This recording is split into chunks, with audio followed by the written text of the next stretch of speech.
بسم اللہ الرحمن الرحیم وصلی اللہ علی النبی الکریم رب اشرح لی صدری ویسر لی امری واحلل عقدۃ من لسانی یفقہوا قولی۔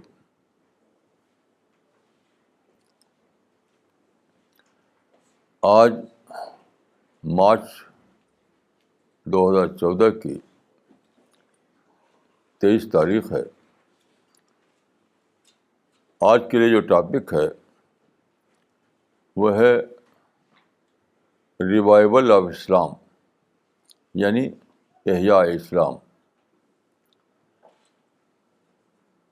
دیکھیے، اسلام کوئی نیا مذہب نہیں ہے، اسلام کوئی سپیریئر مذہب نہیں ہے، اسلام کوئی افضل مذہب نہیں ہے۔ اسلام وہی مذہب ہے جو پچھلے تمام نبیوں پر آیا۔ صرف یہ فرق ہے کہ اسلام ایک محفوظ مذہب ہے، یعنی پریزروڈ ریلیجن۔ اسلام کا جو ٹیکسٹ ہے یعنی قرآن، ویسا ہی کہ ویسے ہی آج بھی محفوظ ہے، جیسا کہ وہ فرسٹ کوارٹر آف 7 ہجری میں اترا تھا۔ اس کی زبان بھی آج تک محفوظ ہے۔ بس یہ فرق ہے۔ تو اب سوال یہ ہے کہ اسلام جب محفوظ ہو گیا تو کیا یہی کافی ہے؟ نہیں، اسلام اپنے ٹیکسٹ کے اعتبار سے محفوظ ہونے کے باوجود جو اس کو ماننے والے ہیں، جو امت ہے، اس میں تو ڈی جنریشن ہوتا رہے گا لا آف نیچر کی بنا پر۔ کوئی بھی امت ہو، چاہے نصارہ کی امت ہو، یہود کی امت ہو یا مسلمانوں کی امت ہو، اس میں بعد کی جنریشن میں ہمیشہ زوال آتا ہے، جو کہتے ہیں ڈی جنریشن۔ تو اس سے کوئی قوم محفوظ نہیں ہے، مسلمان بھی اس سے محفوظ نہیں ہے۔ یہ بات قرآن سے اور حدیث سے ثابت ہے۔ مثلاً حدیث میں آیا ہے کہ لَتَتَّبَعُنَّ سُنَنَ مَنْ كَانَ قَبْلَكُمْ، تم ضرور فالو کرو گے، تم ضرور پیروی کرو گے پچھلی امتوں کی، یعنی یہود و نصارہ کی۔ دیکھیے، فالو کرنے کا مطلب کیا ہے؟ فالو کرنے کا مطلب نہیں کہ تم جان بوجھ کر ان کے پیچھے چلو گے، نہیں، وہی تم پر بھی گزرے گا جو ان پر گزرا، according to the law of nature. فطرت کے قانون کی بنا پر ہر امت پر بعد کے زمانے میں یا بعد کی نسلوں میں زوال آتا ہے۔ تو اس بنا پر اس قانون زوال کے بنا پر ایسا ہوگا کہ امت مسلمہ کا حال وہی ہو جائے گا جو نصارہ اور یہود کا ہوا۔ تو اگرچہ اسلام کا ٹیکسٹ محفوظ رہے گا کیونکہ اللہ نے اس کا ذمہ لے لیا ہے، لیکن جہاں تک امت کا تعلق ہے، امت میں بہرحال ڈی جنریشن ہوگا۔ اب سوال یہ ہے کہ امت کے اس زوال کے زمانے میں کیا کرنا ہے؟ تو اس کے لیے 2 چیزیں ہیں جو ہمیں ملحوظ رکھنا چاہیے۔ نمبر 1 یہ کہ اللہ تعالیٰ نے خصوصی طور پر پیغمبر اسلام کی شکل میں ایک ماڈل قائم کر دیا، ماڈل۔ لقد کان لکم فی رسول اللہ اسوۃ حسنہ، اسوہ کا مطلب ہے ماڈل۔ تو ایک طرف تو اسلام کی جو آئیڈیالوجی ہے وہ قرآن میں محفوظ ہے، لیکن اسی کے ساتھ ساتھ اسلام کا ایک پریکٹیکل ماڈل رسول اللہ کی شکل میں موجود ہے۔ رسول اور صحابہ رسول دونوں اس میں شامل ہیں، تو وہ بھی پرزرو ہے۔ عربی زبان میں جو کتابیں ہیں وہ بتاتی ہیں کہ آپ کا ماڈل کیا ہے. تو ایک بات یہ ہوئی. دوسری بات یہ ہوئی کہ امت پر جب زوال آئے تو اس وقت کیا کرنا ہے. اس وقت کیا کرنا ہے تو اسی کو کہتے ہیں احیاء، ریوائول. حدیث میں آتا ہے کہ ان اللہ یبعث علی راس کل مئۃ سنۃ من یجدد لہ دینہ. اللہ ہر 100 سال کے بعد، 100 سال گنتی کے معنی میں نہیں ہے، ہر 100 سال کے بعد اس امت میں ایسے افراد پیدا کرے گا جو اس امت کا ریوائول کریں گے، جو اس امت کو پھر سے زندہ کریں گے. تو 3 چیز ہوئی. نمبر 1، قرآن کی صورت میں اسلام کا جو متن ہے، جو ٹیکسٹ ہے، اس کا محفوظ ہو جانا. نمبر 2، رسول اور اصحاب رسول کی صورت میں اس کا آتھینٹک ماڈل موجود ہونا. نمبر 3 ہے احیاء کا نظام، یعنی ریوائولزم کا نظام.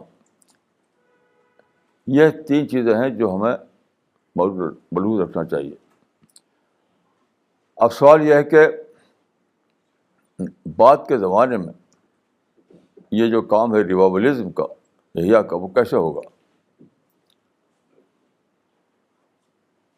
میں یہاں پہ ایک بات اور بھی آپ کو یاد دلا دوں کہ یہ جو مسلمانوں میں زوال آئے گا وہ بہت واضح طور پر بتا دیا گیا ہے حدیثوں میں. مثلاً دیکھیے، ایک حدیث ہے کہ لا یبقی من الاسلام الا اسمہ ولا یبقی من القرآن الا رسمہ. ایک زمانہ آئے گا جب کہ اسلام کا صرف نام رہ جائے گا. ٹیکسٹ باقی رہے گا ویسے ہی کہ ویسے ہی، لیکن جہاں تک مسلمانوں کو تعلق ہے ان کے درمیان اسلام کا صرف نام رہ جائے گا اور قرآن کا صرف اسکرپٹ باقی رہ جائے گا.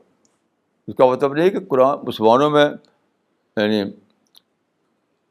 چرچا نہیں ہوگا دین کا، خوب چرچا ہوگا، خوب ہنگامے ہوں گے، لیکن حقیقت کے اعتبار سے وہاں اسلام موجود نہ ہوگا. یہ مطلب ہے اس کا. تو جب یہ ہو جائے اور ایسا ہو جائے، لازماً ہے، ضرور ہے کہ ایسا ہو، تو کیا کرنا ہے اس کے بارے میں بھی حدیثیں موجود ہیں. دیکھیے، آپ جانتے ہیں کہ رسول اللہ کے جو پہلے خلیفہ تھے حضرت ابوبکر صدیق، جن کی وفات ہوئی ہے سن 13 ہجری میں. تو جب وہ بیمار ہوئے آخری زمانے میں، تو موت سے پہلے جب وہ کمزور ہو چکے تھے، انہوں نے کہا کہ مجھ کو لے کر چلو، ممبر پر مجھے بٹھاؤ. تو لوگ سہارا دے کر ان کو لائے، ممبر پر بٹھایا. یہ موت سے پہلے کا واقعہ ہے. اس وقت انہوں نے یہ بات کہی کہ اس امت کا بعد کا زمانے میں جو اصلاح ہوگی اسی پیٹرن پہ ہوگی جو اس امت کے ابتدائی دور میں ہوئی تھی. اسی بات کو امام مالک، جو کہ ٹاپ کے تبع تابعی ہیں، جن کی وفات ہوئی ہے 179 ہجری میں، اسی کو انہوں نے ان الفاظ میں کہا تھا کہ لن یصلح آخر هذه الامہ الا بما صلح به اولها. اس امت کا آخر، یعنی بعد کے زمانے کے لوگ کے درمیان اصلاح بھی اسی پیٹرن پہ ہوگی جس پیٹرن پر پہلے زمانے میں ہوئی تھی. اس امت کے آخری حصے کی اصلاح بھی اسی طرح پہ ہوگی جس سے اس امت کے پہلے حصے کی اصلاح ہوئی تھی. اب آپ کو میں ایک بہت ہی اہم حدیث سنانا چاہتا ہوں. یہ حدیث شرحوں پہ واضح نہیں ہے، اگرچہ اس حدیث میں بہت بڑی وژڈم ہے، بہت بڑی حقیقت ہے. اس میں ہم کو بتا دیا گیا ہے کہ بعد کے زمانے میں کرنا کیا ہے. وہ حدیث صحیح مسلم میں ہے. آپ جانتے ہیں کہ حدیث کی 2 کتابیں بہت اہم ہیں جن کو کہتا ہے صحیحین، یعنی صحیح البخاری اور صحیح مسلم. تو صحیح مسلم میں یہ حدیث آئی ہے، اس کے الفاظ یہ ہیں کہ بدا الاسلام غریباً وسیعود کما بدا فطوبی للغرباء. اسلام جب شروع ہوا تو وہ اجنبی تھا. اسلام جب شروع ہوا تو وہ اجنبی تھا، اسٹرینجر تھا. اب پھر وہ دوبارہ اجنبی ہو جائے گا. تو مبارک ہیں وہ لوگ جو بعد کے زمانے میں اجنبی ہو جائیں. یہ ہے حدیث. اس کے الفاظ سے لوگوں کو پوری طریقے سے بات کلیئر نہیں ہو سکی، شارحین اس کو واضح نہیں کر سکے. حالانکہ اس میں بہت ہی بڑی ہماری، میں سمجھتا ہوں کہ ہمارے سے بڑی اس کے اندر سچائی بتائی گئی ہے. اب آپ سوچئے اس حدیث کے بارے میں.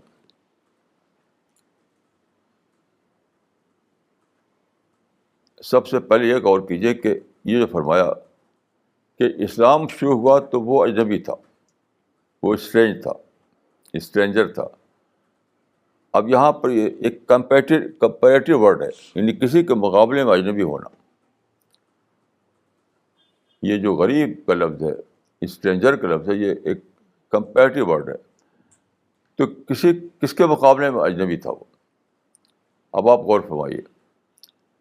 جب رسول اللہ صلی اللہ علیہ وسلم نے مکہ میں دعوت دی یا مدینے میں آپ دعوت دیتے رہے، تو اس وقت تو جو اسلام تھا وہ تو وہی تھا جو ماڈل ہے ہمارے لیے. اس میں اجنبی ہونے کا کیا سوال تھا؟ کس کے مقابلے میں اس وقت صحابہ کرام اجنبی ہوئے؟ یہ سوال سوچنے کی بات ہے. تو اصل چیز یہ ہے کہ مکہ اور مدینہ میں ایک مذہب موجود تھا. ہم لوگ جو ہے چونکہ غلط ٹرم بولتے ہیں ہمیشہ، اس کی وجہ سے باتیں سمجھ میں نہیں آتی. بس ہم بولتے ہیں ہماری ساری کتابوں میں کفار مکہ، مشرکین مکہ، تو اس سے سمجھ میں نہیں آتا. کفار مکہ اور مشرکین مکہ کے الفاظ حدیثوں میں نہیں ہیں، بعد کے زمانے میں لوگوں نے بنائے. دیکھیے قدیم مکہ میں جو لوگ تھے، جو قریش تھے اور جو لوگ تھے، وہ بھی ایک دین پر تھے، ایک مذہب پر تھے. یہ ہم نے ان کو ٹائٹل دے رکھا ہے مشرکین مکہ اور کفار مکہ. وہ ایک دین پر تھے، یعنی وہ ان کا دعویٰ یہ تھا کہ وہ دین ابراہیمی کو فالو کرتے ہیں، دین ابراہیم پر قائم ہیں. تو مکہ میں جو لوگ تھے وہ اپنے آپ کو دین ابراہیم کے وارث سمجھتے تھے، پیغمبر ابراہیم کے دین پر سمجھتے تھے کہ ہم قائم ہیں. اس کے مقابلے اجنبی اس وقت جو اسلام پیش کیا رسول اللہ صلی اللہ علیہ وسلم نے، وہ مکہ والوں کا جو اپنایا ہوا ماڈل تھا، جو انہوں نے اپنا رکھا تھا حضرت ابراہیم کے نام پر، اس کے مقابلے میں اجنبی وہ اسلام ہو گیا جو رسول اللہ نے پیش کیا. تو وہ ماڈل کیا تھا جو انہوں نے اپنا رکھا تھا؟ قرآن میں آپ اس کو پڑھ سکتے ہیں کہ قرآن میں جو یہ فرمایا کہ اجعلتم سقایۃ الحاج و امارۃ المسجد الحرام کمن آمن باللہ، یہ قرآن کی آیت ہے. یعنی یہ مکہ کے لوگوں کو کہا گیا، مکہ کے لوگوں کو یہ ناز تھا کہ ہم تو ابراہیم کے دین پر ہیں، ہم کو ابراہیم کے دین پر ہیں. لیکن ان کا دین کیا تھا؟ ان کے اندر آپ جانتے ہیں کہ نماز بھی تھی، خود قرآن سے ثابت ہے کہ نماز بھی تھی ان میں، حج بھی تھا ان کے، یہ قرآن سے ثابت ہے کہ حج بھی تھا ان کو. یہ بھی ثابت ہے کہ وہ اللہ کو مانتے تھے. تو مکہ کے جو لوگ، جو قدیم زمانے میں جو تھے مکہ کے لوگ، وہ اللہ کو مانتے تھے. وہ ان کے اندر نماز کی شکلیں تھیں، ان کا حج بھی تھا ان کے یہاں. اس کے علاوہ وہ اپنے کو سمجھتے تھے کہ ہم تو خادم الحرم کے خادم ہیں.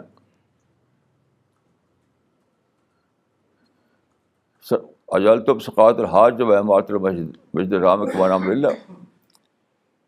وہ سمجھتے تھے کہ ہم حاجیوں کو، یعنی اسلام سے پہلے جو حاجی آتے تھے اس کا ذکر ہے یہاں پر، اسلام سے پہلے جو حاجی آتے تھے ان کو ہم پانی پلاتے ہیں، ان کی خدمت کرتے ہیں، ان کا انتظام کرتے ہیں، اور حرم کی تعمیر کرتے ہیں، اس پر کعبہ پر غلاف چڑھاتے ہیں، اس کی صفائی کرتے ہیں.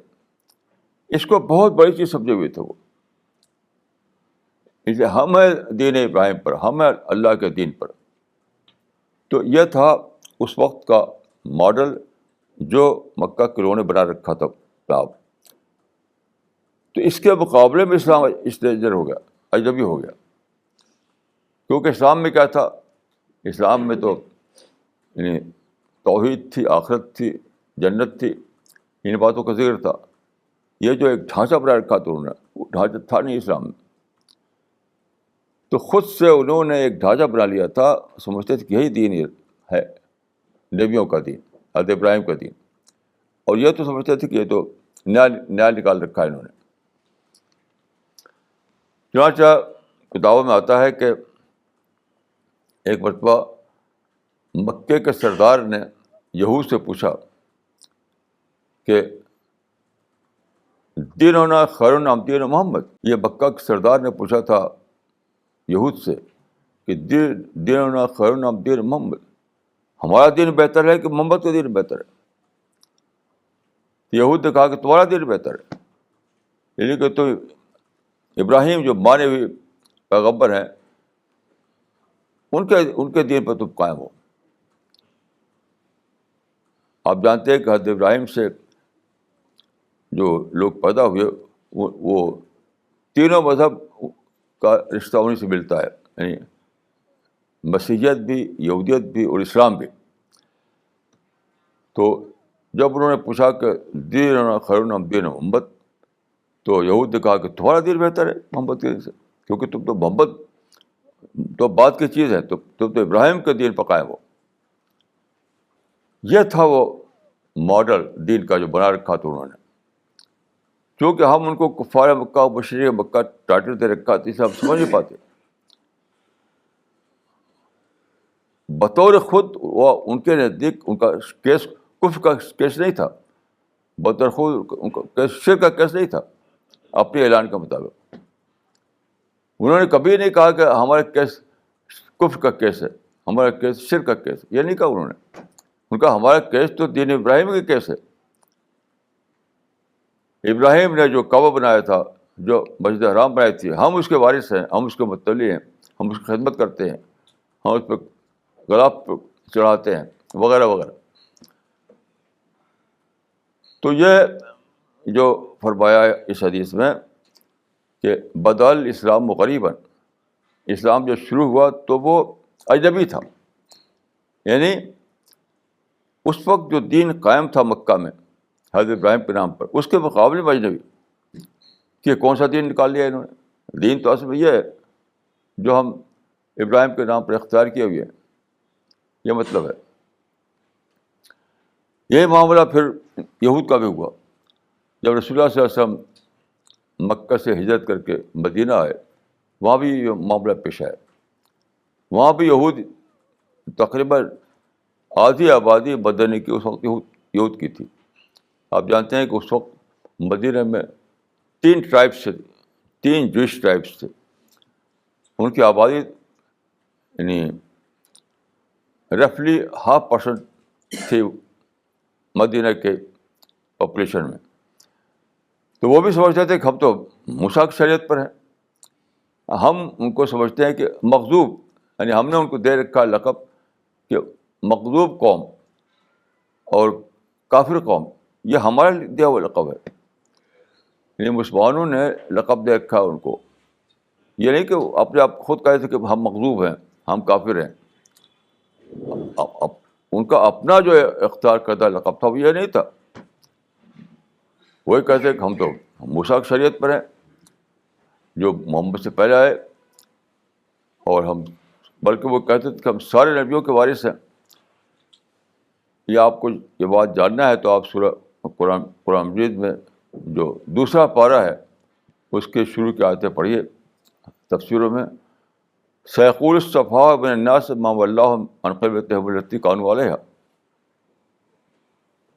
تو اس آیت کی تفسیر آپ پڑھیں گے تو معلوم ہوگا آپ کو کہ یہود کا خیال یہ تھا کہ جو بیت المقدس ہے فلسطین میں، جس کو کہ تمام اسرائیلی انبیاء نے اپنا قبلہ بنایا تھا، وہ ہے اصل. بیت المقدس تو تمام انبیاء کا قبلہ تھا رسول اللہ سے پہلے کا، وہ اصل ہے. ہم اس کے وارث ہیں، ہم اس کے متولی ہیں، ہم اس کی خدمت کرتے ہیں. تو یہود سمجھتے تھے کہ اصل دین وہ ہے جو ہمارا ہے. دین کا مطلب جو ڈھانچہ ان کا تھا، جو ڈھانچہ، اس ڈھانچے کو سمجھتے کہ یہی دین ہے، یہی دین، یعنی پیغمبر کا دین یہی ہے اور ہم اس کے محافظ ہیں. تو اس کے مقابلے میں رسول اللہ کا دین اجنبی بن گیا تھا. دوسرے لفظوں میں ہم یہ کہیں گے کہ ایک پرورٹڈ ورژن دین کا مکہ میں بھی تھا، مدینہ میں بھی تھا. پرورٹڈ ورژن دین کا، دین ہی کے نام پر ایک بنا رکھا تھا انہوں نے. اس پرورٹڈ ورژن کے مقابلے میں جو ٹرو ورژن تھا رسول اللہ کا، ٹرو ورژن، وہ اجنبی بن گیا تھا.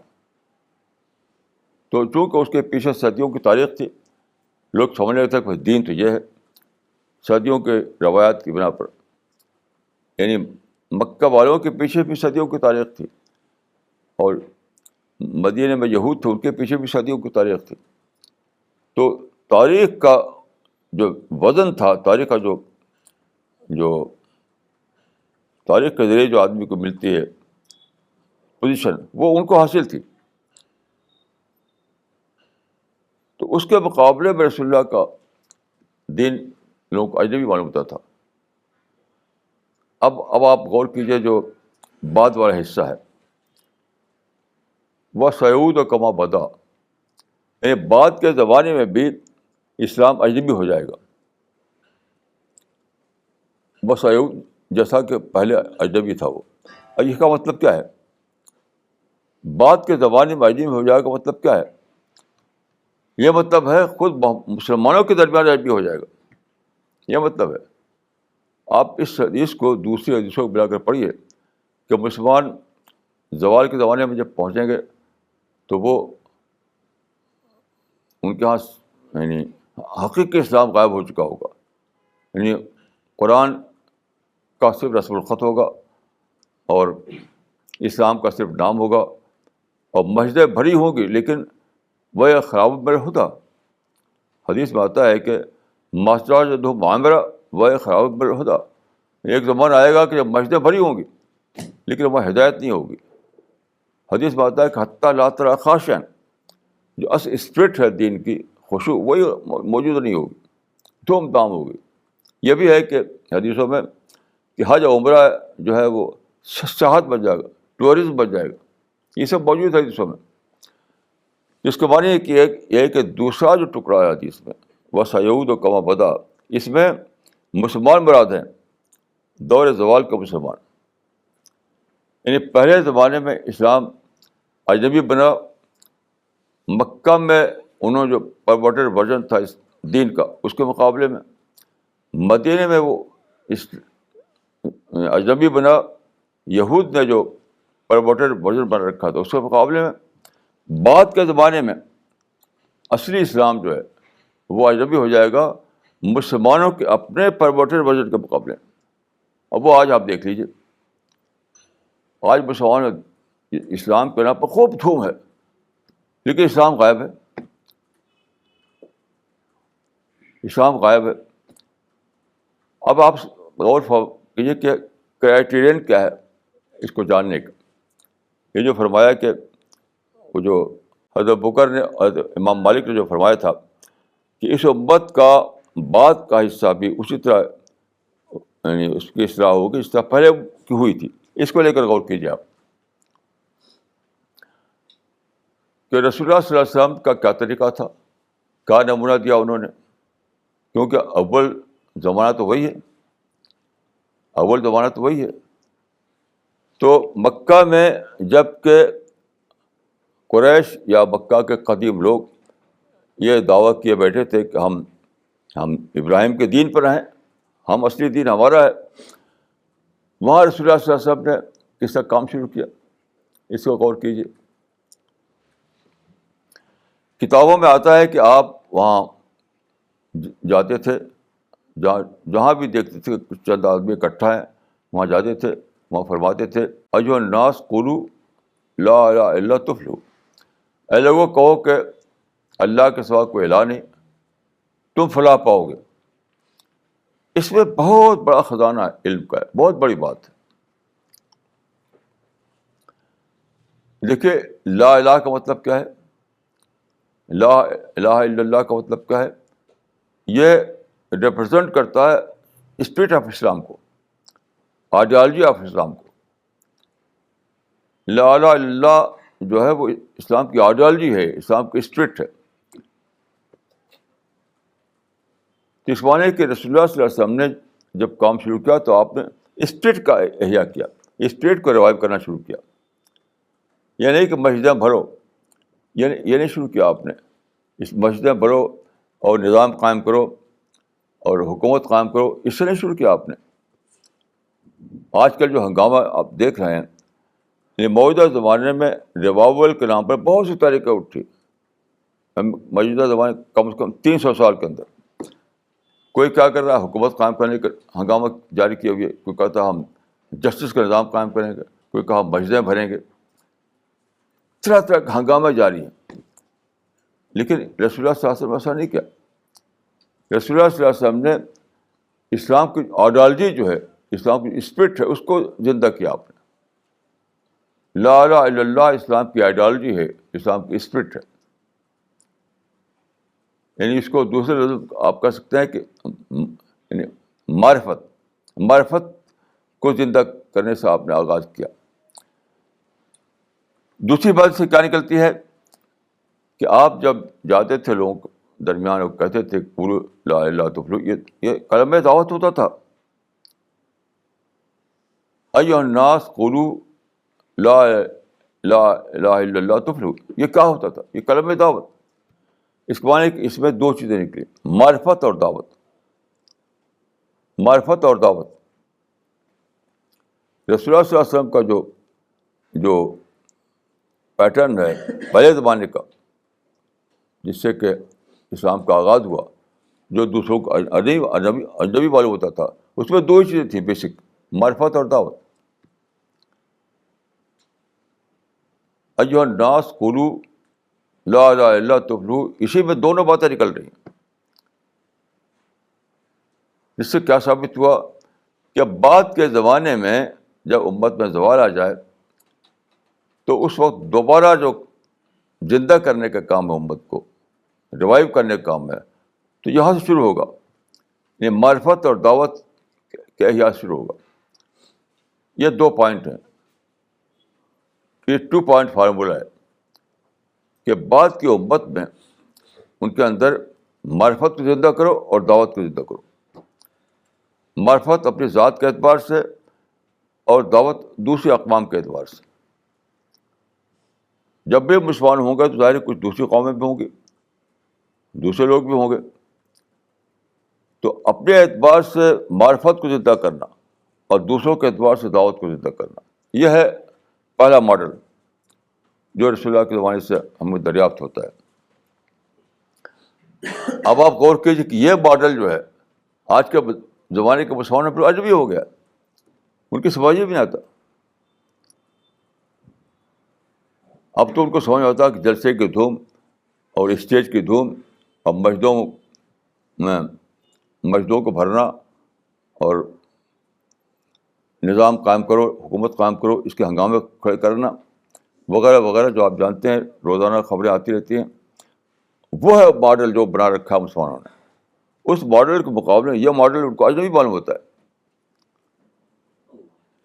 جو ماڈل معرفت اور دعوت پر مبنی ہے وہ ان کو اجنبی معلوم ہوتا ہے، اجنبی. ٹھیک وہی صورتحال آج قائم ہو گئی ہے جو پہلے زمانے میں تھی، کہ وہ دینی ماڈل جو رسول اللہ کا ماڈل تھا، جس کے بنیادی نقطے 2 تھے، معرفت اور دعوت. اپنی نسبت سے معرفت، دوسرے کی نسبت سے دعوت. تو یہ ماڈل لوگوں کے اجنبی ہو گیا.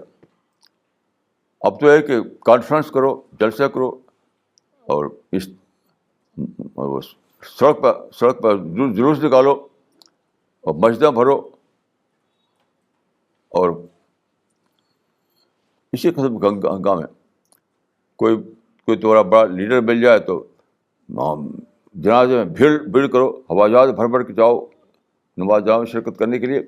ایک اس قسم کے جو ہنگامے ہیں جو آپ جانتے ہیں، جو روزانہ مسلمان ہوتے رہتے ہیں، اس کے مقابلے میں انہیں یہ اجنبی معلوم ہوتا ہے. اب آپ دیکھیے اتنے ہنگامے 300 سال میں مسلمانوں نے کیے ہیں، اور نتیجہ صفر، نتیجہ زیرو. بڑی بڑی تحریکیں اٹھائی گئیں حکومت قائم کرنے کے لیے، نظام قائم کرنے کے لیے، مسجدیں بھرنے کے لیے، اور جلسہ جلوس کے ہنگامے کرنے کے لیے. بے شمار طریقے خلافت قائم کرنے کے لیے. لیکن رزلٹ کچھ بھی نہیں، رزلٹ زیرو ہے. کیوں؟ اللہ کی نصرت حاصل نہیں. اللہ کی جو مدد ہے وہ آئے گی جب کہ آپ رسول اللہ کے پیٹرن کو زندہ کریں، رسول اللہ کے پیٹرن کو زندہ کریں، تب آئے گی مدد. آپ اسی حساب سے سمجھیے کہ اب جو لوگ یہ کام کر رہے ہیں، ہمارے مشن کے لوگ جو یہ کام کر رہے ہیں، وہ مسلمانوں میں اجنبی بن گئے. وہ سمجھتے یہ کیا کر رہے ہو؟ کام تو یہ تھا کرنا. کام تو یہ ہے کہ یہودیوں ظلم کر رہے ہیں ان کے خلاف ہنگامہ کرو، امریکہ ظلم کر رہا ہے اس کے خلاف ہنگامہ کرو، مسجدیں خالی ہیں اس کو بھرو، اور وہ بھیڑ کر کے مکہ پہنچو، حج کرو. جو طرح طرح کے ہنگامے ہیں. کام تو یہ ہے مسلم امپاورمنٹ کرو. یہ جو آپ تم کر رہے ہو یہ تو ان کو عجب بھی لگتا ہے. اسی کو فرمایا کہ فطوبی للغرباء، فطوبی للغرباء، مبارک ہیں وہ لوگ جو اجنبی بن جائیں. مثلا تو اس کے معنی کیا ہے کہ آپ ان لوگوں کے لیے خوشخبری ہے جو اس دور میں جب کہ مسلمان ایک خود ساختہ ماڈل پر قائم ہو گئے، اس میں جب وہ اس ماڈل کو زندہ کریں جو رسول اللہ کا ماڈل ہے، اور لوگ کہیں کہ یہ کون سا ماڈل تو پکڑ رکھا ہے، یہ کیا بات ہے، یہ کون سا طریقہ ہے. اصل بات تو یہ ہے کہ ملت کے ہنگامے کرو، مسلمانوں کے ہنگامے کرو، جلوس نکالو، اور حکومت قائم کرو، نظام قائم کرو، قتال کرو، لڑائی بھڑائی کرو، جہاد زندہ کرو. اس طرح کے جو مسلمانوں میں دین کا ماڈل بنا ہوا ہے، اس میں جو لوگ اٹھیں گے رسول اللہ کے طریقے کو لے کر کے، یعنی معرفت اور دعوت کے طریقے کو لے کر کے، وہ اجنبی ہو جائیں گے دوبارہ. ان کے لیے فرمایا کہ بہت مبارکباد ہے ان کے اوپر، اللہ کی بلیسنگ ہے ان کے اوپر. تو ہسٹری یہاں ریپیٹ کر رہی ہے، تاریخ یہاں ریپیٹ کر رہی ہے کہ جس طرح رسول اللہ صلی اللہ علیہ وسلم اپنے زمانے میں جو لوگوں نے ماڈل بنا رکھا تھا پچھلے پیغمبروں کے نام پر، حضرت ابراہیم کے نام پر، حضرت موسیٰ کے نام پر، تو ان کا جو اپنا بنایا ہوا ماڈل تھا اس سے جب کمپیئر کرتے تھے تو رسول اللہ کا طریقہ ان کو لگتا تھا کہ یہ تو بہت اجنبی ہے، یہ کون سی دین ہے، یہ انوکھا دین کھڑے ہو گئے ہیں لوگ. تو ان کو وہ مبارکباد اللہ کی نظر میں وہ مبارکباد ٹھہرے، اللہ کی نظر میں وہ مبارک کے قابل ٹھہرے وہ لوگ. اب دوبارہ جو لوگ ایسا کریں گے کہ موجودہ زمانے میں جو مسلمانوں میں بگاڑ آ چکا ہے، جو سیلف اسٹائلڈ ورژن ایک ہے ان کا بنایا ہوا، اس پر جو کھڑے ہوئے ہیں، self style version of Islam, اس پر کھڑے ہوئے ہیں، اس کے مقابلے میں جو لوگ اجنبی بن جائیں گے دوبارہ ان کے لیے مبارکباد ہے، اللہ کی بلیسنگ ہے ان کے اوپر، اور اللہ کی نصرتیں ان پہ اتریں گی، اسے کوئی شک نہیں. یہ حقیقت ہے جو اس حدیث سے بیان کی گئی. اب اس کو آپ دہرائیے جو میں نے عرض کیا تھا کہ اللہ تعالیٰ نے نبیوں کے ذریعے سے اپنا دین بھیجا. وہ دین محفوظ نہ رہ سکا. بار بار نبی آتے رہے. پھر رسول اللہ صلی اللہ علیہ وسلم کے ذریعے سے اللہ تعالیٰ نے خصوصی انتظام کیا. میرا ماننا ہے کہ that was an intervention by God. Allah تعالیٰ نے انٹروین کر کے خود مینیج کیا. اور اللہ تعالیٰ نے کیا کہ ورڈ آف گاڈ ہے, جو اللہ کی جو کتاب ہے, جو قرآن ہے, وہ محفوظ ہو گئی.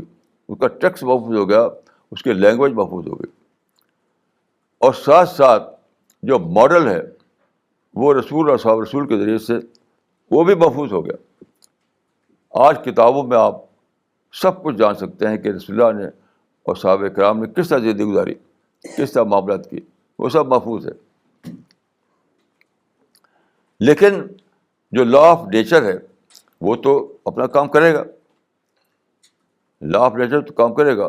تو اگرچہ اسلام کا ورژن محفوظ ہے, لیکن جو امت مسلمہ ہے اس میں تو بعد کی نسلوں میں ڈی جنریشن ہوگا, زوال آئے گا.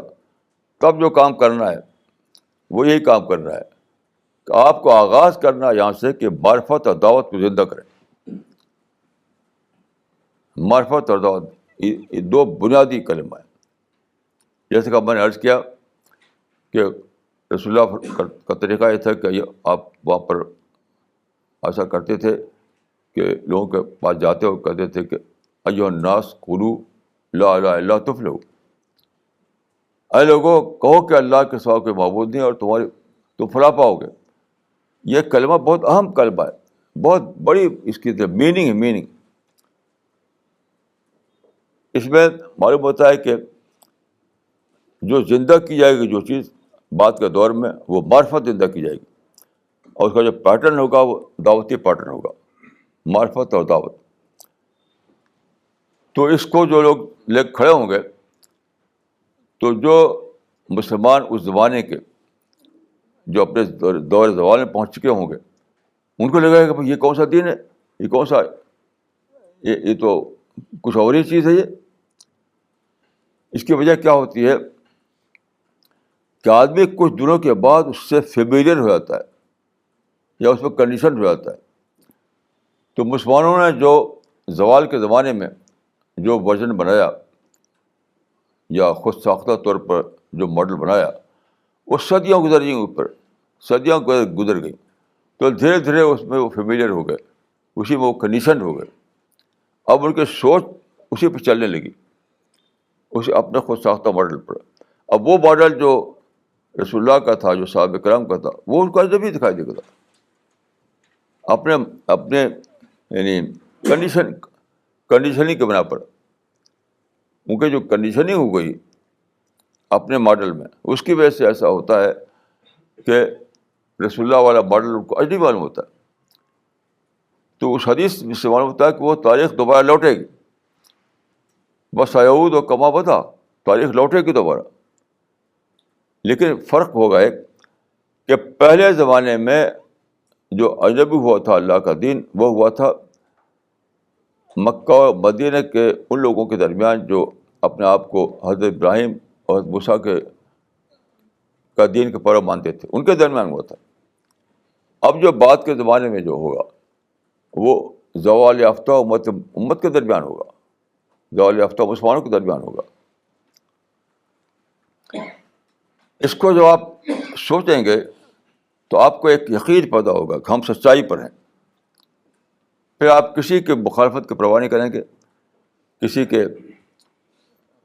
کے کانوں کچھ نہیں سنیں گے.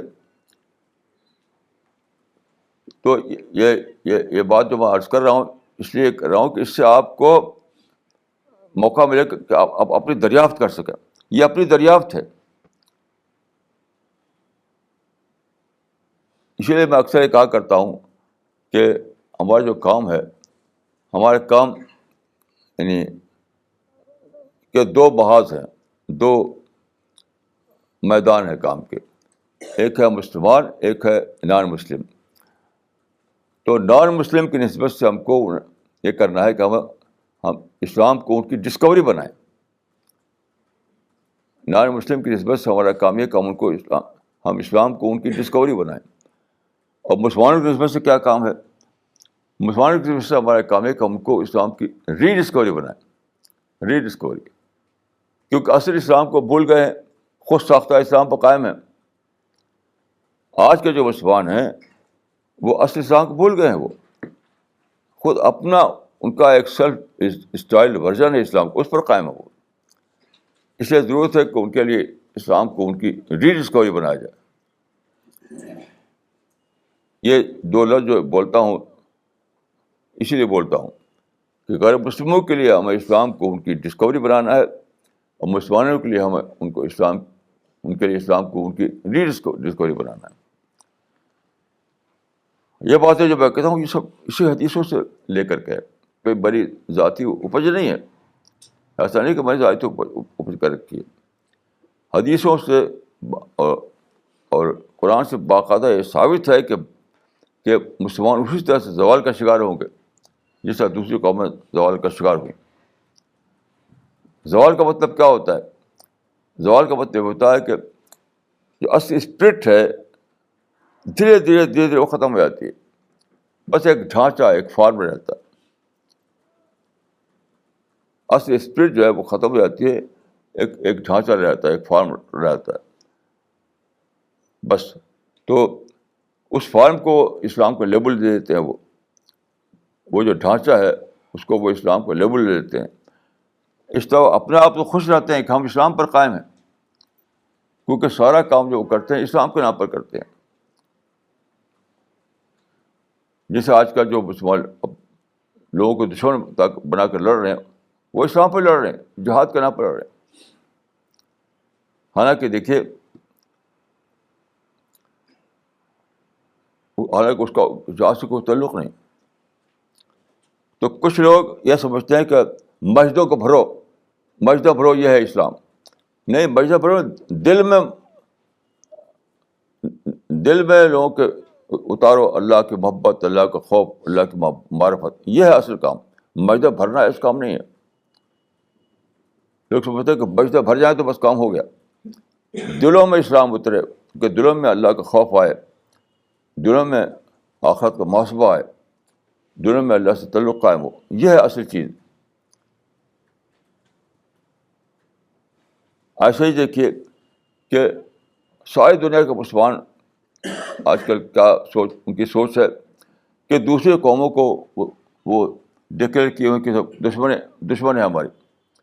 یہودی دشمن, امریکہ دشمن, ہندو دشمن, سب دشمن ہیں سب. اور پھر ان کے خلاف نفرت کرنا, لڑائی کرنا, تشدد کرنا. سارے دنیا کے مسلمان اسی میں مشغول ہیں. جو لوگ عملاً لڑائی نہیں کر رہے ہیں وہ بھی اس کو جسٹیفائی کرتے ہیں اپنی باتوں سے, اپنی تقریروں سے. تو کچھ لوگ جو ہے پیسو طور پر اس میں شریک ہیں, کچھ ایکٹیو طور پر اس میں شریک ہیں. سب شریک ہیں. اس کا نقصان کیا ہے؟ بہت ہی بڑا نقصان.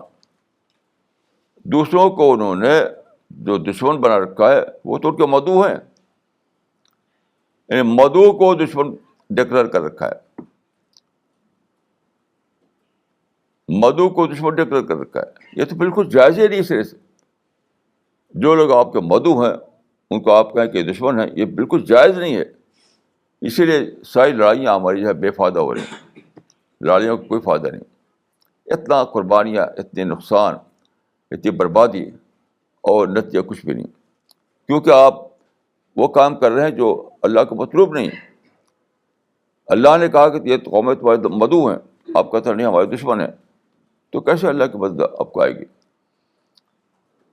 تو خلاصہ یہ ہے کہ ہمیں دیکھیے ایک طرف لوگوں کے لیے اسلام کو ان کی ڈسکوری بنانا ہے, اور مسلمانوں کو یہ کرنا ہے کہ ان کے لیے اسلام کو ان کی ری ڈسکوری بنائے. ایک طرف معرفت کو زندہ کرنا ہے, دوسرا دعوت کو زندہ کرنا. یہ اصل کام ہے. اگر آپ اجنبی ہو جائے تو ہونے دیجیے, اس کی پرواہ مت کیجیے, کیونکہ آپ لوگوں کی نظر میں اجنبی ہو کر اللہ کی نظر میں مقبول ہو جائیں گے. فَإِنَّكُمْ فِي شِرَارِكُمْ قَلِيلٌ فَإِنِّي فِي خِيَارِكُمْ كَثِيرٌ. تو میری دعا ہے کہ اللہ تعالیٰ مجھ کو اور آپ کو توفیق دے کہ ہم اللہ کی صراط مستقیم کو جانیں اور اس پر قائم ہو جائیں, اور اللہ کی رحمتیں ہم کو حاصل ہوں. اقول قولی ھذا واستغفر اللہ لی ولکم اجمعین.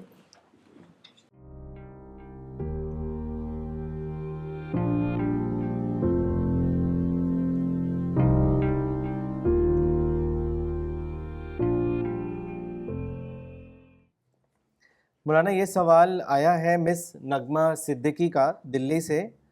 انہوں نے لکھا ہے I have been feeling helpless for a few days.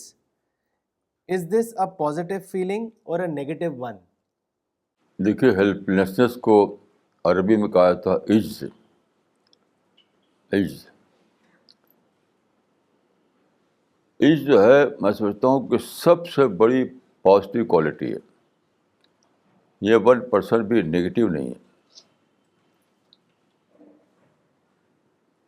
کیونکہ ریئلٹی کیا ہے؟ ریئلٹی یہ ہے کہ اللہ آل پاورفل ہے, ہم آل پاور لیس ہیں. اللہ قادر مطلق ہے, ہم عاجز مطلق ہیں. تو اللہ کو جب ہم ڈسکور کرتے ہیں تو ہم قادر مطلق کو ڈسکور کرتے ہیں, آل پاورفل کو. اب دوسری جو ڈسکوری ہے وہ انسان کی ڈسکوری ہے. تو جب ہم انسان کو ڈسکور کرتے ہیں تو ہم آل پاور لیس کو ڈسکور کرتے ہیں. یہی تو دو چیزیں ہیں. تو اللہ کی ڈسکوری آخرت تک پازیٹیو ہے, تو انسان کی ڈسکوری بھی آخرت تک پازیٹیو ہے. ان میں سے دونوں یکساں طور پر پازیٹیو ہیں, ان میں سے کوئی نگیٹو نہیں ہے. کیونکہ اللہ سے جو آپ کا جو تعلق ہے اس کو جب دریافت کرتے ہیں تبھی تو اللہ کی نصرت آئیں گے آپ کو. جو ریلیشن شپ ہے آپ کا اللہ سے, جب اس کو دریافت کریں گے تبھی تو آپ کا اللہ سے تعلق قائم ہوگا, تبھی تو اللہ کی رحمت ملے گی آپ کو.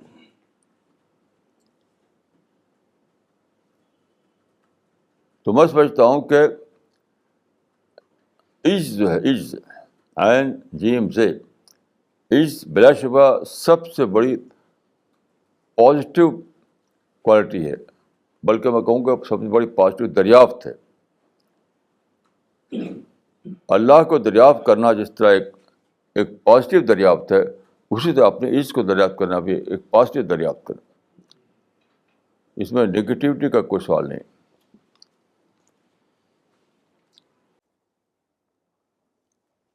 مولانا اگلا سوال پاکستان سے ہے, سجاد نواز صاحب کا. انہوں نے لکھا ہے غور و فکر کے دوران میں ایک پوائنٹ پر فوکس نہیں کر پاتا.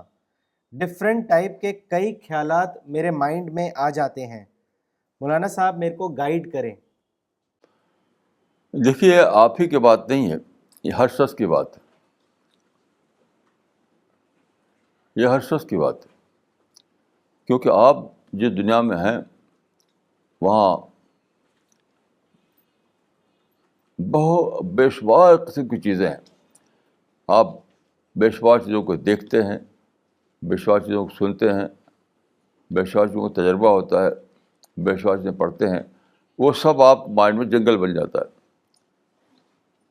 تو ایک چیز میں فوکس کرنے کے معنی ہے چیزوں کو سارٹ آؤٹ کرنا. تو یہ آسان کام نہیں, اس لیے آپ لوگ کو ٹرین کرنا پڑتا ہے. جو بات آپ کی ہے وہ سب کی ہے, کیونکہ سب لوگوں کا دماغ جنگل ہوتا ہے, جنگل ہوتا ہی ہوتا ہے. اگر آپ سارٹ آؤٹ نہ کر سکیں تو جنگل ہی رہے گا وہ. تو یہ تو آپ کو کرنا ہے, اس جنگل سے باہر آنا ہے, چیزوں کو سارٹ آؤٹ کرنا ہے, اللہ سے دعا کرنا ہے.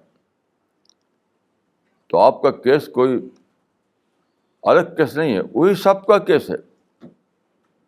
اسی وجہ سے لوگوں کی چیزیں پڑھیے آپ, سب کے یہاں کنفیوژن ہوتا ہے. لوگوں کا آرٹیکل پڑھیے, لوگوں کی کتابیں پڑھیے, لوگوں کی تقریریں سننے, کنفیوژن ہی کنفیوژن, کنفیوژن ہی کنفیوژن. کیوں لوگ سارٹ آؤٹ نہیں کر پاتے؟ تو آپ یہ نہ سمجھیے کہ آپ کا کیس یہ ہے, یہ سب کا کیس ہے. اور اس کے لیے اپنے کو ٹرین کرنا ہے, اپنے کو یعنی وہ صلاحیت پیدا کرنا اپنے اندر جس کو میں کہتا ہوں سارٹ آؤٹ کرنا. تو یہ اس کا تعلق اپنے کو ٹرین کرنے سے. جب تک آپ اپنے کو ٹرین نہیں کریں گے تب تک کیفیت باقی رہے گی. مولانا اگلا سوال لینے سے پہلے ایک کامنٹ پڑھنا چاہیں گے جو بنگلور سے کریم خان صاحب نے بھیجا ہے, اور انہوں نے جو کامنٹ بھیجا ہے وہ ایک امریکن سٹیزن کا ہے جو ایک اسکول کے پرنسپل ہیں حیدرآباد میں, اور ان امریکن سٹیزن کو انہوں نے اسپرٹ آف اسلام دی تھی, تو اس پر انہوں نے کامنٹ لکھا تھا کریم خان صاحب کو, اور وہ اس طریقے سے ہے: I want to thank you for the magazine Spirit of Islam. It is very inspiring and beautiful in all respects. Most Indian religious publications are of poor quality, that is language, paper, layout, etc. But this one is top notch. There is a clear and pure spirit behind the efforts. Minhaz Arastu, Principal, Hyderabad School. ماشاء اللہ, جزاک اللہ. مولانا اگلا سوال doctor Farida خانم نے بھیجا ہے دلی سے. انہوں نے لکھا ہے: please explain what is meant by شخصیت پرستی, دیٹ از پرسنالٹی کلٹ. اس کے بارے میں بتائیں.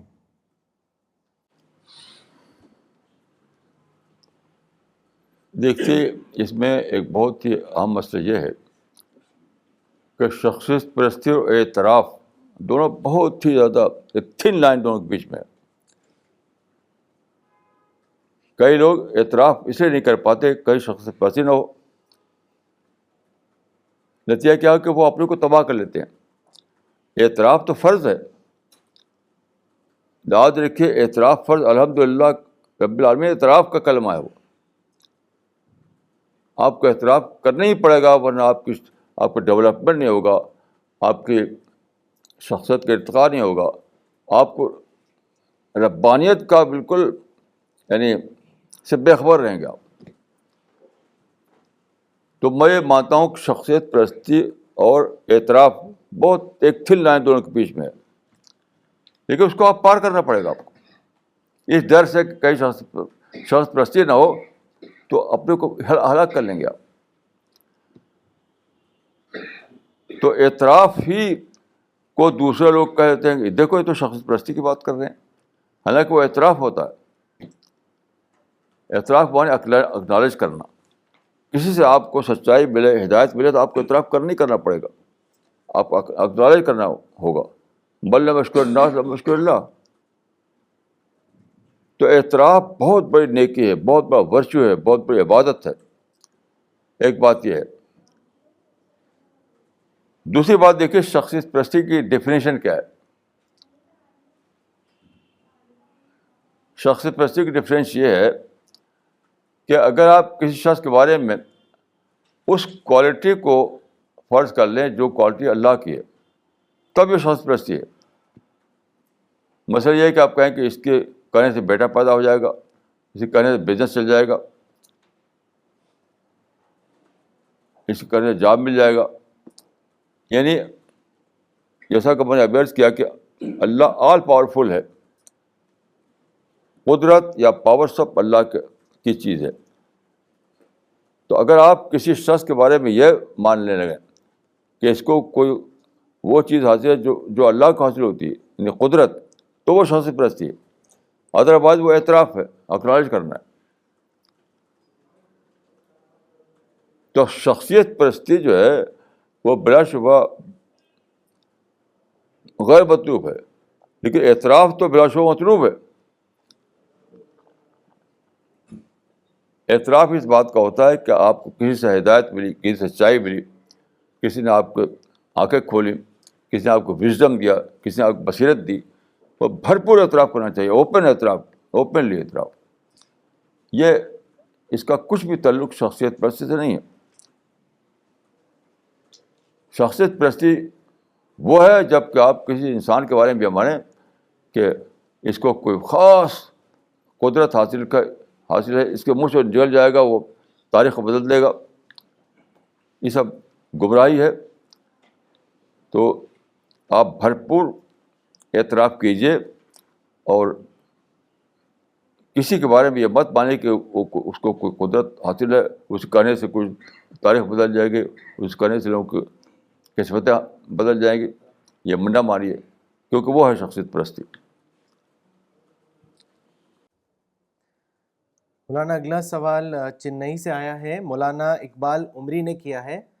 انہوں نے لکھا ہے معتزلہ کی ریشنل تھنکنگ اور الرسالہ کی تھنکنگ میں کیا فرق ہے، اس کے بارے میں بتائیں. کیا سوال؟ معتزلہ کی ریشنل تھنک کیا پہلا لفظ کیا ہے؟ معتزلہ ہاں معتزلہ میں سمجھ نہیں کیا پہلا لفظ کیا پڑھ رہے ہیں آپ؟ اچھا معتزلہ، جی وہ ہے لفظ معتزلہ. جی ہاں اس پڑھیے. معتزلہ کی ریشنل تھنکنگ اور الرسالہ کی تھنکنگ میں کیا فرق ہے؟ دیکھیے معتزلہ کے زمانے میں سائنس وجود میں نہیں آئی تھی. معتزلہ صرف گریک فلاسفی کو جانتے تھے، انہیں پتہ ہی نہیں تھا ریشنلزم کیا ہے. وہ تو ہوائی گھوڑے دوڑاتے تھے. معتزلہ کے زمانے میں وہ چیز کو کہتے ہیں سیلوجزم. سیلوجزم کے دوران میں ان کے ریشنلزم پیدا ہوئی تھی. وہ ریشنلزم ہے ہی نہیں. آج جو ہم جس دور میں وہ سائنس کا دور ہے، تو سائنٹیفک ریزن الگ چیز ہے اور فلاسفیکل یعنی کاسارے الگ چیز ہے. تو معتزلہ تو فلاسفیکل کاسارے ہی کرتے تھے. آج ہم جو کرتے ہیں وہ سائنٹیفک ریزننگ ہوتی ہے. دونوں بہت بڑا فرق ہے. اس پر میں کافی لکھ چکا ہوں، آپ پڑھیے. ابھی میری کتاب چھپ رہی ہے اظہار دین، اس میں بھی اس پر کافی لمبی بحث ہے. مولانا اگلا سوال لینے سے پہلے ایک کامنٹ پڑھنا چاہیں گے جو خواجہ کلیم الدین صاحب نے پینسلوینیا سے بھیجا ہے. ان کو یہ کامنٹ ایک صاحب جن کا نام سی ٹی روحانی زوہایتن ہے، جو انڈونیشیا میں رہتے ہیں، انہوں نے لکھا ہے ریگارڈنگ اسپرٹ آف اسلام. انہوں نے لکھا ہے brother Khwaja claim Uddin, thank you very much for sending this precious book. I will share this with my colleagues in the faculty of Siaria. I wish you all the best for promoting peaceful Islam. مولانا اگلا سوال شاہ نواز ظفر صاحب کا ہے دلی سے. انہوں نے لکھا ہے We have available information about the reaction of Sahabas, especially of Hazrat Umar and Hazrat Abu Bakr at the time of the death of our Prophet. We know how did they handle and normalize the situation. Do we have any information about the response of Hazrat Aisha when Prophet took his last breath in her lap? How did she carry on herself with this tragedy? Do we have anything to learn from her in this regard? اس پر آپ کتاب پڑھیے، مولانا شیخ سعد ندوی کی جو کتاب ہے سیرت عائشہ، اور اس کو پڑھیے. اس میں آپ کو انشاءاللہ جواب مل جائے گا آپ کا. میں نے بھی حضرت عائشہ پہ لکھا ہے، میری جو کتاب ہے وہ عورت میں بار انسانیت، تو اس کو بھی دیکھیے آپ. اور مولانا شیخ سعد ندوی کی کتاب سیرت عائشہ بھی پڑھیے، اس میں آپ کو پورا جواب مل جائے گا.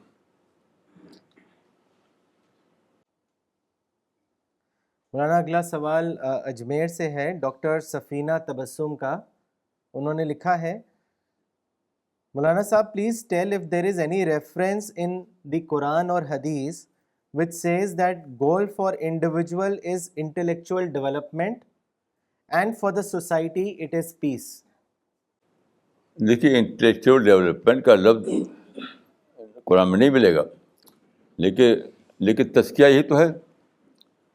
قرآن میں صاف صاف ہے کہ جو تزکیہ کرے گا اسی کے لیے کامیابی ہے. تو تزکیہ کیا ہے؟ اسی کو ہم نے نیا لفظ دیا ہے. تزکیہ کوئی یعنی مسٹیریس چیز نہیں ہے.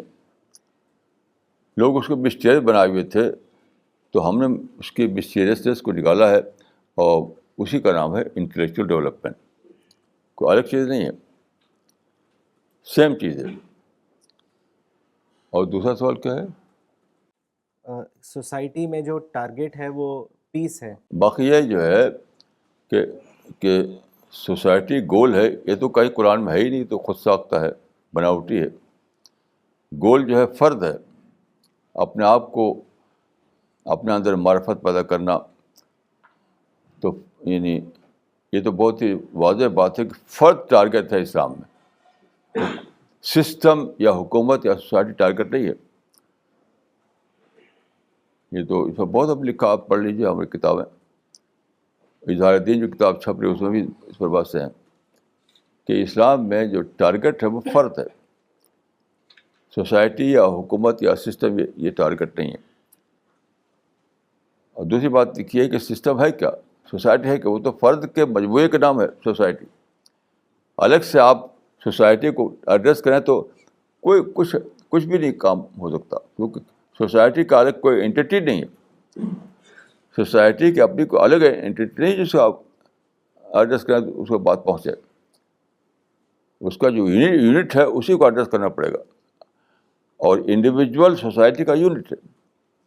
بہت سے افراد کے ملنے سے سوسائٹی بنتی ہے. ایسے سسٹم بھی ہے، سسٹم کا اپنی کوئی انٹیٹی نہیں ہے، وہ بھی افراد بناتے ہیں. حکومت کی الگ کوئی انٹیٹی نہیں ہے، اس کو افراد بناتے ہیں. جو چاہے حکومت ہو، چاہے سسٹم ہو یا سوسائٹی ہو، سب یعنی ان دا لاسٹ ریزورٹ وہ فردی تو ہیں، انڈیویجلی تو ہیں. انڈیویجول ٹھیک ہوگا تو وہ ٹھیک ہوگا، نہیں تو کچھ بھی ٹھیک نہیں ہوگا.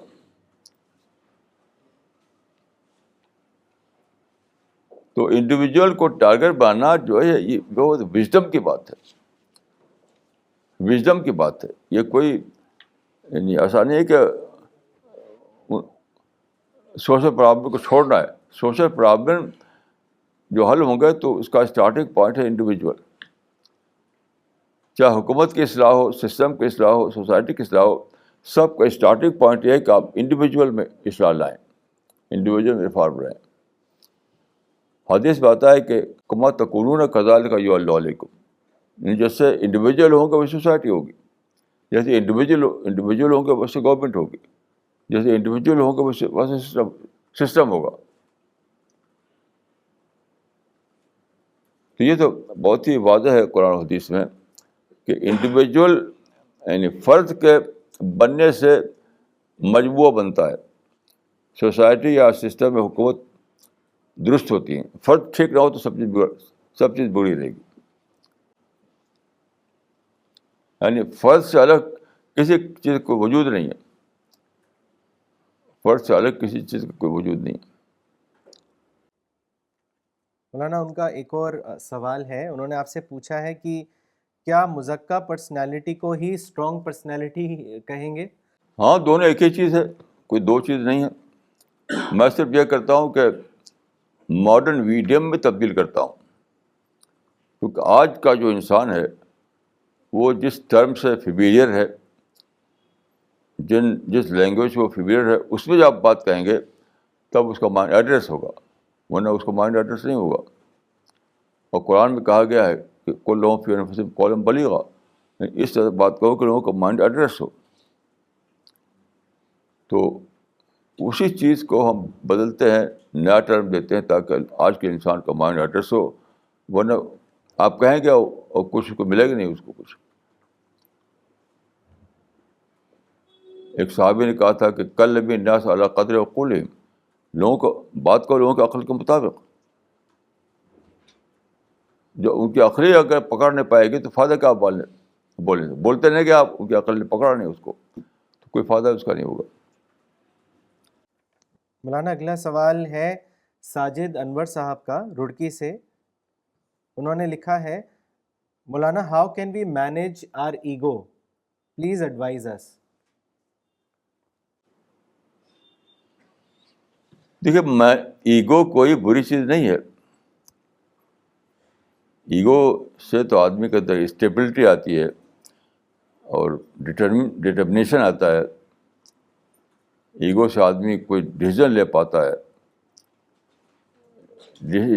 چیلنج کا سامنا کرتا ہے. سب ایگو سے تو ہوتا ہے. دیکھیے ایگو کب برا ہے؟ جب ایگو سے آپ کے اندر پرائڈ آ جائے. پرائڈ، اپنے کو پرائڈ سے بچائیے تو پھر ایگو تو پھر بلیسنگ ہی بلیسنگ ہے. ایگو سے اپنے کو سپیریئر سمجھیں آپ، اور آپ کے اندر کوئی گھمنڈ آ جائے، بڑائی کا جذبہ آ جائے، تو that is evil. Otherwise ego is blessing. تو ایگو ایک تخلیق ہے اللہ کی، اللہ نے پیدا کیا ایگو. جسے آنکھ پیدا کیا، کان پیدا کیا، اسے ایگو ہی پیدا کیا.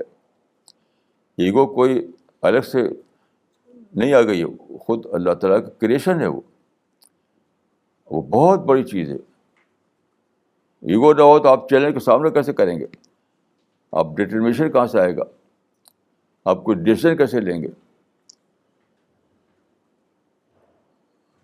لیکن ایگو میں اگر یہ شامل ہو جائے، یعنی سپیریٹی کمپلیکس آ جائے، تو وہ برا ہے. اس سے اپنے کو بچائیے. مولانا اگلا سوال مس شاہین کا ہے، ممبئی سے. انہوں نے لکھا ہے، مولانا sahab, my father wants me to marry a rich husband whereas I want to marry an educated husband. Please advise me what is important to make a marriage successful. دیکھیے، یہ کوئی کرائٹیرین نہیں ہے. آج کا رچ کل کا پور ہو جاتا ہے. ایجوکیٹڈ لوگ جو ہے وہ ہر قسم کے ایول پھیلاتے ہیں. تو یہ کوئی کرائٹیریا نہیں ہے.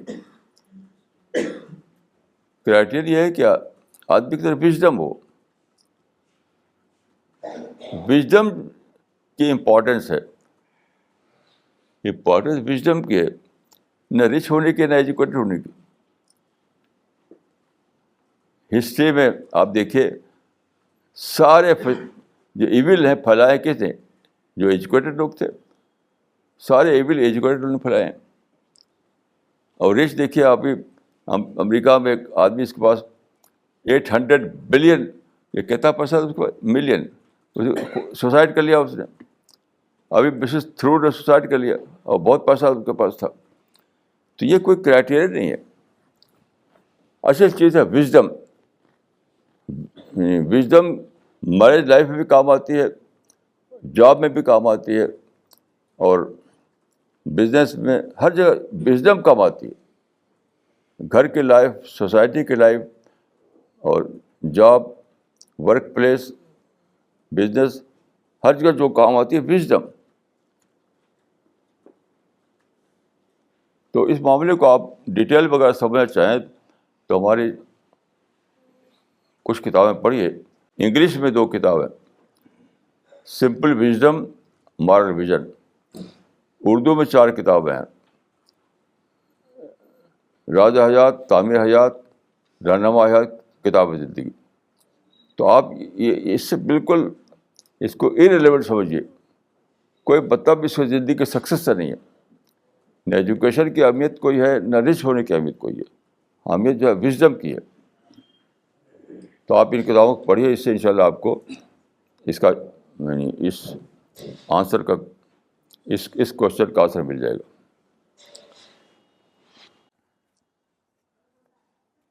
مولانا اگلا سوال لینے سے پہلے ایک کامنٹ پڑھنا چاہیں گے جو دوحہ قطر سے مولانا عبدالباسط عمری نے بھیجا ہے. انہوں نے لکھا ہے، مولانا آج کے لیکچر سے دین کا اجنبی ہو جانا کیا ہے یہ بہت بہت کلیئر ہوا. اسے سن کر یقین میں اور اضافہ ہوا. یہ حدیث اس سے پہلے بھی کئی بار پڑھی تھی لیکن اس بارے میں کوئی کلیئرٹی نہیں تھی. آج مجھے پہلی بار اچھی طرح سمجھ آیا. اللہ آپ کو لمبی عمر اور صحت دیں. مولانا اگلا سوال دلی سے ہے، انس صاحب نے کیا ہے. انہوں نے لکھا ہے، دعوت سے معرفت میں اضافہ ہوتا ہے. مولانا کیا یہ صحیح ہے؟ میں کہنا صحیح ہے، بالکل صحیح ہے. اس لیے کہ دیکھیے، دعوت کیا ہے؟ دعوت اناؤنسمنٹ کا نام نہیں ہے، صرف ڈسٹریبیوشن کا نام بھی نہیں ہے. دعوت ایک کلچر ہے، ایک پلاننگ ہے، ایک سوچ ہے. جس طرح سے ایک بزنس مین جو ہے, اچھا کامیاب بزنس مین جو ہے, وہ پورے زندگی کو لگاتا ہے, وہ سوچتا ہے, پلاننگ کرتا ہے, سارے جو آسپیکٹ اس کے ہیں, یعنی اس کے نگیٹو پوائنٹ, پازیٹیو پوائنٹ, تو پھر ایک بزنس کھڑا کرتا ہے وہ. تو سچا داعی جو ہے وہ بہت سوچے گا کہ میری دعوت کس طرح سے زیادہ افیکٹو ہو, بہت سوچے گا. لیکن نہ سوچنے کی وجہ سے کتنا بڑا یعنی مسلمان گناہ کر رہے ہیں کہ مدعو کو دشمن ڈکلیئر کیے ہوئے ہیں. میں سمجھتا ہوں کہ بہت ہی بڑا گناہ ہے, یہ کرائم ہے کہ مدعو کو دشمن ڈکلیئر کرنا, کیونکہ سوچا نہیں, عقل نہیں, سوچنے کی صلاحیت ہی نہیں. تو دعوت کو جب آپ پلاننگ بنا دیں تو اس میں سوچ آ جاتی ہے. جیسے آپ یہ سمجھ رہے ہیں کہ دعوت ایک پلاننگ کا نام ہے, تو پھر ساری سوچ میں شامل ہو جائے گی کہ مدعو کے مائنڈ کیا ہے, مدعو کلچر کیا ہے, مدعو کے لیے تالیف قلب کیسے کی جائے, مدعو کے مائنڈ کو ایڈریس کیسے کیا جائے. تو سوچیں گے تو اس سے انٹلیکچوئل ڈیولپمنٹ ہوگا. تو دعوت ایک بہت زبردست ایک ایکسرسائز ہے جس میں پورا مائنڈ انوالو ہوتا ہے, پورا مائنڈ انوالو ہوتا ہے. اس سے ایک انٹلیکچوئل ڈیولپمنٹ ہوتا ہے, اسپریچول ڈیولپمنٹ ہوتا ہے, پرسنالٹی بنتی ہے, سب کچھ ہوتا ہے. تو میں سمجھتا ہوں کہ دعوت ایک کمپلیٹ کلچر کا نام ہے, کمپلیٹ کلچر کا نام ہے.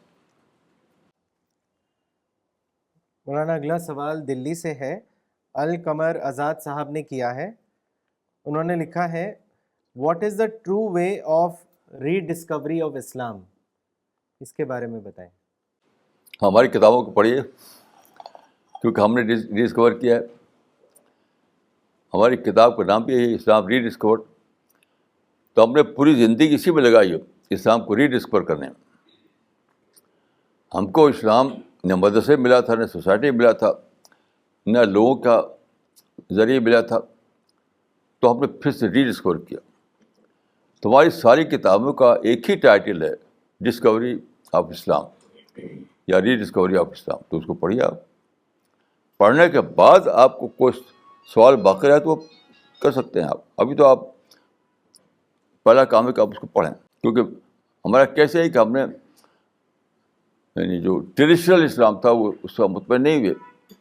ہم نے چاہا کہ اصل اسلام کو جانیں, یعنی اللہ اور رسول والے اسلام کو جانیں.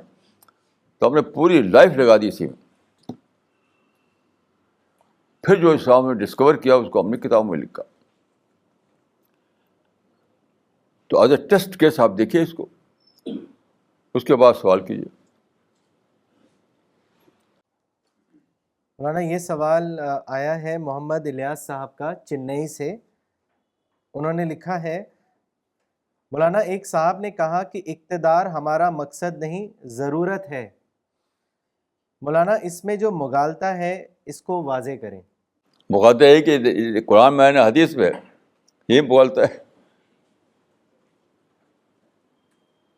یہ تو بولتا ہے, صاف ہے.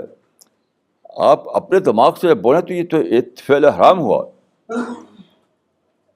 آپ کہیں کہ نماز اس لیے ہے کہ اس میں باڈی کا ایکسرسائز ملتی ہے, تو بتاؤ نماز اس لیے ہوتی ہے کہ اس سے صحت بنتی ہے, تو قرآن میں کہاں لکھا ہوا ہے؟ کہاں لکھا ہوا قرآن بتاؤ. تو کہاں لکھا ہوا کہ حکومت والی ضرورت ہے, حکومت قائم کرو, کہاں لکھا ہوا؟ یہ تو گناہ سے بری چیز ہے یہ کہ آپ ایسی بات کہیں جو قرآن میں نہیں ہے. یہ گناہ سے کرائم ہے, کرائم.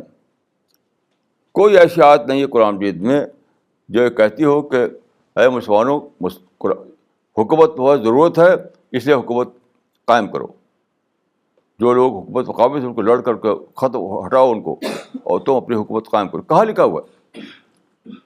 جو لوگ ایسے کہتے ہیں کہ وہ تو اللہ تعالیٰ کے ان کی فلاگنگ ہوگی کہ تم نے وہ کام بات کیسے کہی جو قرآن میں لکھی ہوئی نہیں تھی اپنے دماغ سے.